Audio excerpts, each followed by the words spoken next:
Hi guys, welcome back to the channel. What are my hands? We are making burgers. By the time you guys see this, it might almost be Christmas. I don't know. Are you guys doing burgers for Christmas? Sounds pretty good to me. I've made ham dogs. I almost can't take myself seriously saying ham dogs, but like hot dog shaped hamburgers. They were delicious, incredible. I would hands down make them again. But that was because I had hamburger,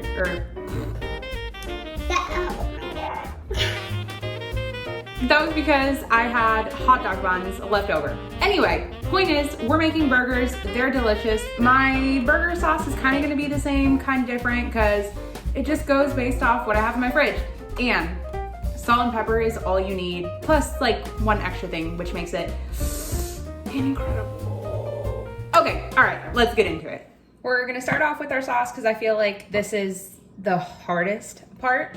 So I like my sauce pretty basic. We're gonna start with 1/4 cup of some ketchup. Okay, maybe 1/3 cup. I don't know why on camera it looks so incredibly dark, but I promise it's not. Okay, that made it look even darker. So 1/3 cup of that. Then about 1 tablespoon of some yellow mustard. 1.5 tablespoons of some dill relish. Now, important that it says dill relish and not sweet relish. I bought it one time by mistake, wasn't even paying attention. It was so sweet, it was so weird. And I like to add like a little bit of the juice. So in the end, if yours is a little too thick, just add a little bit more juice. Then for a little bit of heat, I'm gonna do some Calabrian chili paste. You could do harissa, you could do hot sauce, and some mayo. Mine is like coming to the end.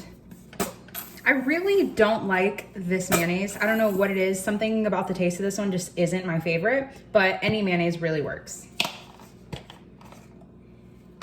It's not even coming out. Ooh. See, this is why I like these scrapers, because you could just get in there. You guys know I'm probably gonna cut this bottle open, but look at that. Literally scraping the inside. Look at that, bottle is almost clean. And then we can mix. So of course, depending on your preference, I know for my husband, he likes it more mayo heavy. I like mine more ketchup heavy. So as long as you start with a good base, then everyone in their own bowls can kind of just doctor it to what they like. Then once your sauce is done, just set it to the side and then we can work on our patties. So for our patties, super simple. I have 2.5 pounds of ground beef, but really use kind of just however much you think you're gonna need, because I'm not gonna weigh these to make them super perfect. I'm just gonna make whatever size I want. So important to not overwork the beef.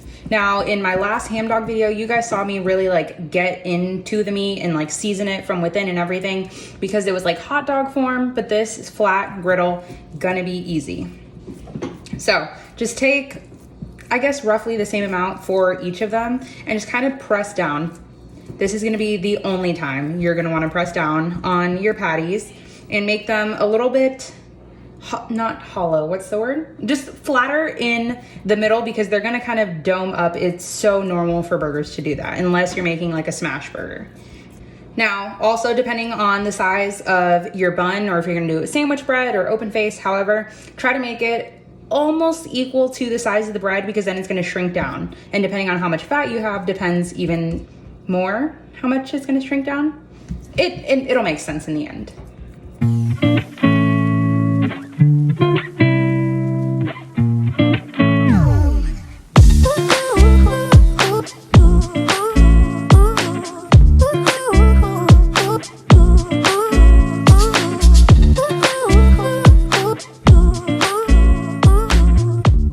Now that we have the patties done, what I mean by keeping it simple is literal salt and pepper.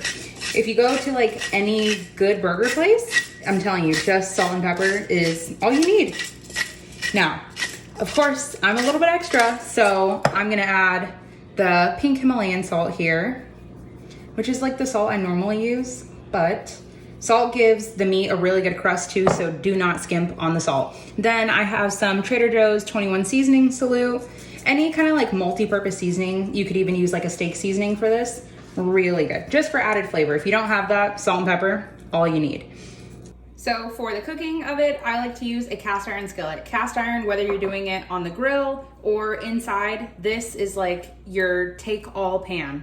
Because why would you want to do burgers on the grill? Because only the lines are gonna get crispy and nice, and inside you get the whole thing to be nice and crispy. So neutral oil, meaning canola, vegetable oil, high temp, doesn't burn. This will be good, and it's not gonna taste like olive oiliness. Bonus points, if you have bacon fat, I would even use that instead of vegetable oil. So we're gonna place them seasoned side down.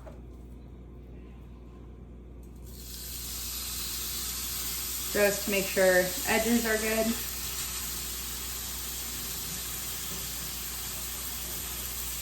Do the second one, and I think we'll maybe just be able to get 3.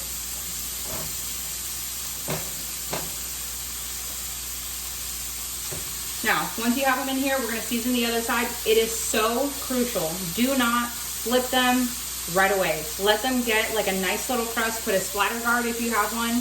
And depending on how done you like them, start with about 2.5 minutes on each side. Then about 2.5. Let's see how we're looking. Okay, pretty good. Could have gotten a little bit more color, but that's great. Ooh, okay, we're getting better each time. Now, notice I flipped it over, did not press down. You're pressing down, you're letting all of that juice and fat that's in there run right out. Same thing, don't touch it for a couple of minutes. The second side always cooks faster because the pan's hot and the other side's already cooked. So give it about 1.5 minutes. Now, about 30 seconds before everything is nice and done, then I like to add the cheese. I'm just doing some pepper jack. Pepper jack's my favorite on a burger if I'm not doing cheddar. Whether it's sliced, grated, however you have it. I'm gonna place it right on top. Then we're gonna add our lid. The lid helps trap all the steam in there and help melt everything. Because what do you hate more than getting a nice hot burger, but the cheese is just stiff on top of it? Let it melt. So now while our cheese is melting, we can work on the assembly. I'm gonna add some sauce to the bottom of the bun. Once you have your sauce, I like to add the pickles. I like there to be like a pickle in each bite rather than just like 3 little sad McDonald's pickles. Then after the pickles, I like to do sliced raw onions. Usually I caramelize them. Sometimes I just like a raw onion. I love raw onions, so I'm just gonna add a ton. Then after that, some tomato. Let's do 2 slices. Okay, I don't like that assembly. We're gonna add the lettuce. I probably should have done the lettuce on the bottom, but you know what? It's okay. It's okay. That's the thing about making food yourself. Just make it how you want it. Oh my goodness. It's ending up being a big mess, but it's okay, because that's food. Okay, we're gonna fix that later. I hear that there's like a class you can take to like build the perfect burger without all of this like spillage. Yeah, I'm thinking it out in my head now. I definitely could have done this differently. Then we can place our burger on top. That is so hot. Oh my God. Wow, that's so hot. Okay, we're just gonna slip this under there. Good enough. Put that one. Okay, this one ended up a little bit smaller, but it's okay. I'll have that one.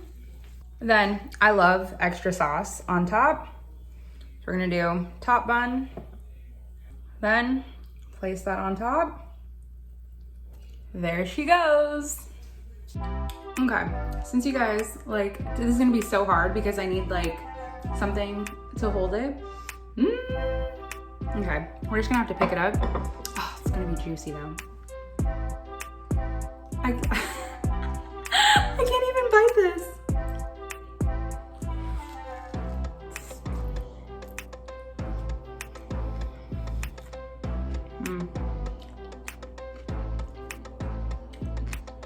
Better than In-N-Out. Bomb burger. Look at how beautiful. A burger, saucy, cheesy, juicy.